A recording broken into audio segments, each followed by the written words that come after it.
नमस्कार श्रोता बंधु स्वागत करुच्ची हम यूट्यूब चैनल बिरंची दास शो को प्रतिथर परी आज आपण एक सुंदर कहानी आनी आसुची।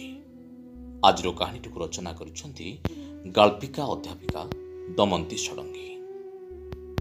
हाँ श्रोता बंधु, विदेश रे रहुतबा एकमात्र पुत्र घर को फेरुतबार कथा सुनी मार पाद तले लागे, हेले पुओ आसीबा परे खुशी हेबा अपेक्षा मानसिक भाव खूब भांगी पड़े।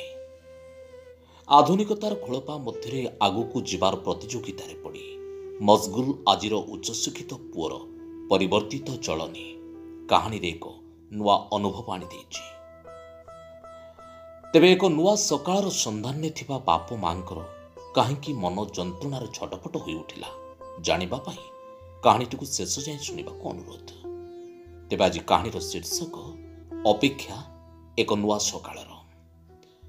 तेबे कहानी भितर को जीवा पूर्व पुणी थे कही रखे, जदि आपण मैंने ये आम चैनल को सब्सक्राइब करे ना अविलंबे सब्सक्राइब करने सह बेल आइकन को दबाई दिंतु, फल आमर समस्त नुआ नोटिफिकेशन आपण ही प्रथम पाइबे।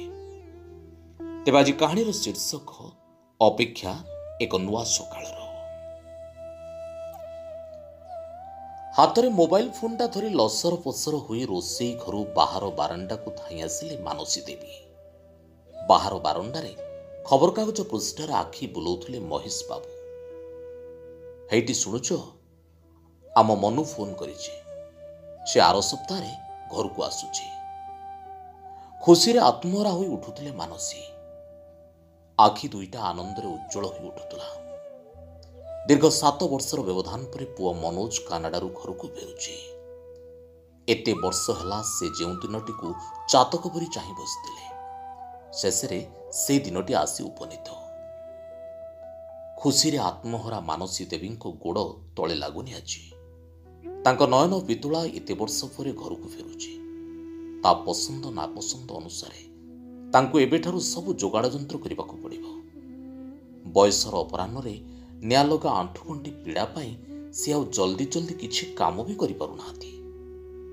से जा भी हो पुअर भव्य स्वागत पाई मने मने शक्ति संचय करुथिले मानसी देवी।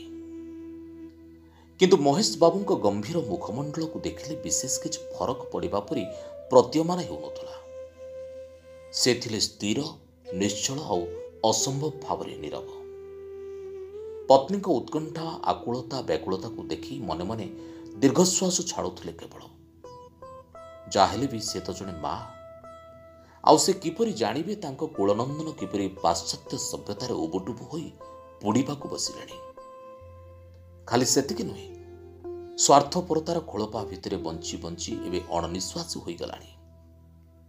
मानसी को न सुना जिबा परी धीरे धीरे कहि उठिले, से एठिके आसीबार कारणटा मते बेस भल भाबरे जणा, किंतु निजर मनर भाषा को ओठ पर्यंत आसीबाकू देई नथिले। से धूली जमिथिबा मोटा चषमाटी को काढ़ी निज आखिर लुहधार को पोछि पकेले महेश बाबू।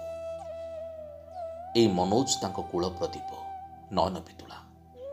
केते व्रत, पूजा, ओषा, उपवासर फल थिला।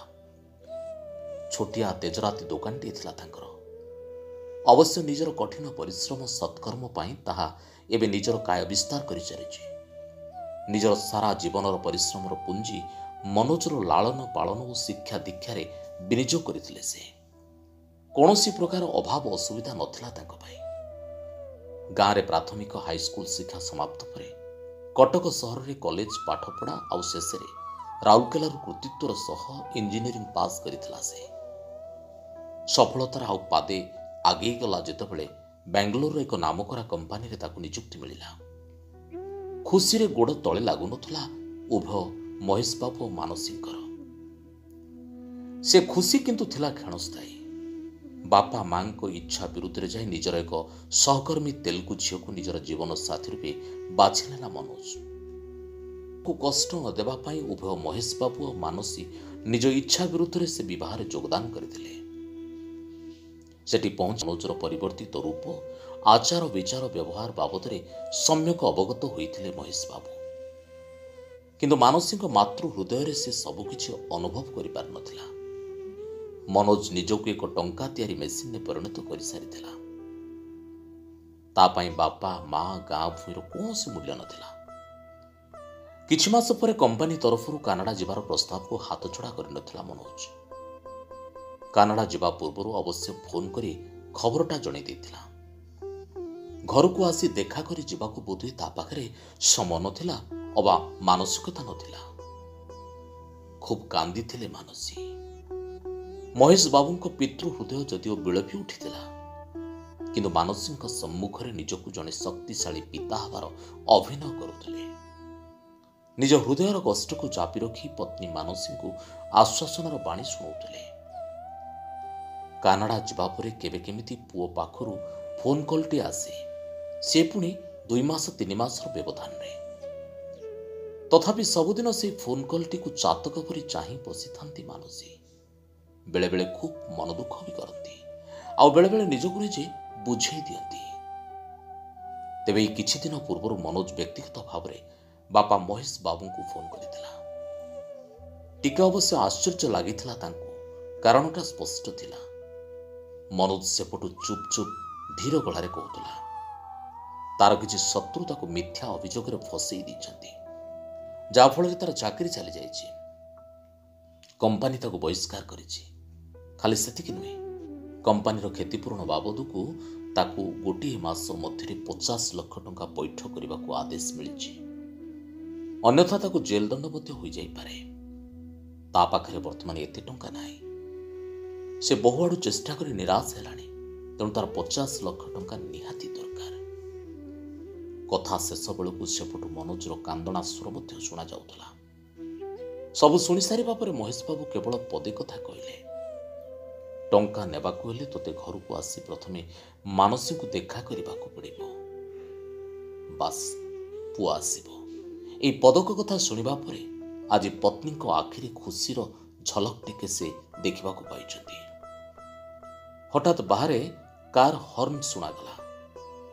ମହେଶ ବାବୁ ନିଜ ଭାବନା ରାଜ୍ୟରୁ ଫେରି ଆସିଲେ। ବାହାରକୁ ଧାଇଁଗଲେ ମାନସୀ ଦେବୀ। ଆରେ ଏଇ କଣ? କାର ଭିତରୁ ବାହାରକୁ ବାହାରି ଆସିଲା ମନୋଜ। ଆଖିରେ ପଲକ ପଡୁନଥିଲା ମାନସୀଙ୍କର। ଆର ସପ୍ତାହରେ ଆସିବ ବୋଲି କହି ଆଜି ହଠାତ୍ ଚମକେଇ ଦେଲା ଆସିକି। ଖୁସିରେ ଆତ୍ମହରା ହୋଇ ଉଠିଲେ ମାନସୀ। ମନୋଜକୁ ନିଜ 2 ବାହୁ ମଧ୍ୟରେ ଜାବୁଡ଼ି ଧରିଲେ। ଆଖିର ଲୁହ, ହୃଦୟର କୋହ ସବୁ ଏକାକାର ହୋଇଯାଉଥିଲା। ପୁଅକୁ ଭିଡ଼ି ଧରି ଛୋଟ ପିଲାଙ୍କ ପରି କାନ୍ଦି ଉଠିଲେ ମାନସୀ। ନିଜ ଲୁହକୁ ରୋକି ପାରୁନଥିଲେ ସେ। ଏତେ ବର୍ଷ ପରେ ତାଙ୍କ ଅମୂଲ୍ୟ ରତ୍ନ ତାଙ୍କ ହାତ ମୁଠାକୁ ଅଛି। ଶୁଷ୍କ ମରୁଦ୍ୟାନରେ ଯେମିତି କେହି ଶୀତଳ ଜଳରାଶି ସିଞ୍ଚନ କରିଦେଲା। ମା ପୁଅଙ୍କର ଏହି ମିଳନକୁ ମନଭରି ଉପଭୋଗ କରୁଥିଲେ ମହେଶ ବାବୁ। ସେଦିନ ରାତିରେ ସମସ୍ତେ ଶୋଇଯିବା ପରେ ମହେଶ ବାବୁ ପ୍ରବେଶ କଲେ ମନୋଜ ଶୋଇଥିବା କୋଠରୀ ମଧ୍ୟକୁ। ବାପାଙ୍କୁ ଦେଖି ବିଛଣାରୁ ଉଠି ବସିଲା ମନୋଜ। ତା ଆଖିକୁ ମଧ୍ୟ ନିଦ ନଥାଏ। ସାମ୍ନାରେ ପଡ଼ିଥିବା ଚେୟାରଟି ଉପରେ ବସି ପଡ଼ିଲେ ମହେଶ ବାବୁ। ନୀରବରେ ମନୋଜ ହାତକୁ 40 ଲକ୍ଷ ଟଙ୍କାର ଏକ ଚେକ୍ ବଢ଼େଇ ଦେଇ କହିଲେ, କେବଳ ଏଇ ଘରଟି ଛାଡ଼ି ବାକି ମୋର ସମସ୍ତ ଜାଗା ବାଡ଼ି ଦୋକାନ ସବୁକିଛି ମୁଁ ବିକ୍ରି କରିଦେଇଛି। ମୋର ସାରା ଜୀବନର ଜମାପୁଞ୍ଜି ଯାହା ଥିଲା ସବୁ ଏକାଠି କରି ଏତିକି ଯୋଗାଡ଼ କରିପାରିଛି। ଯଦି ଏତିକିରେ ନହେଲା ତେବେ ଏ ଘରଟି ଶେଷ ଆଶ୍ରା। ତୋ ମା ଏସବୁ ଜାଣିବା ପୂର୍ବରୁ ତୁ ଚାଲିଯା, ଆଉ ଯାହା କିଛି ଅସୁବିଧା ଅଛି ସେସବୁ ସମାଧାନ କରିବା ପାଇଁ ଚେଷ୍ଟା କର। ମନୋଜ ଆଖିରେ ପଶ୍ଚାତାପର ଅଶ୍ରୁ। ଭୋ ଭୋ ହୋଇ କାନ୍ଦି ଉଠିଲା ଆଉ ବାପାଙ୍କ ପାଦ ଧରି କ୍ଷମା ମାଗିବାକୁ ଉଦ୍ୟତ ହେଲା।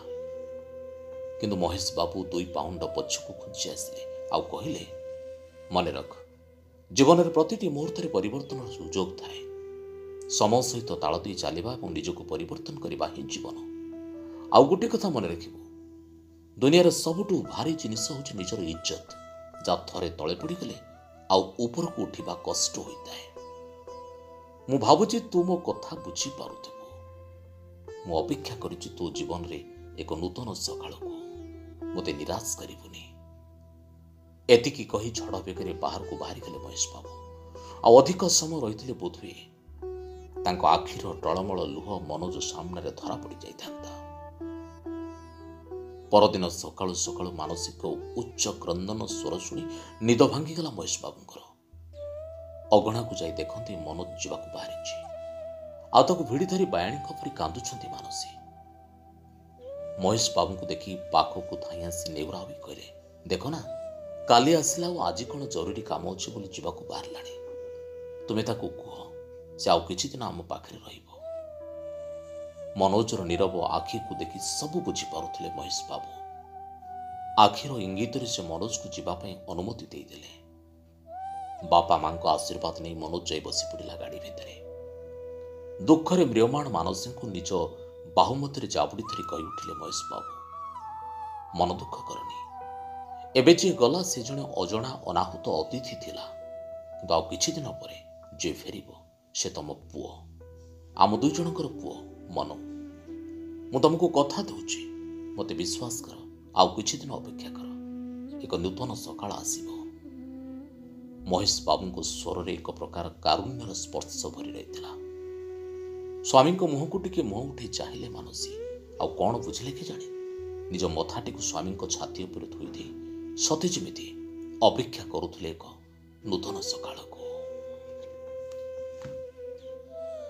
ଶୁଣୁଥିଲେ ଅଧ୍ୟାପିକା ଗାଳ୍ପିକା ଦମନ୍ତୀ ଷଡ଼ଙ୍ଗୀଙ୍କର ଏକ ଭିନ୍ନ ସ୍ୱାଦର ଗଳ୍ପ, ଅପେକ୍ଷା ଏକ ନୂଆ ସକାଳର।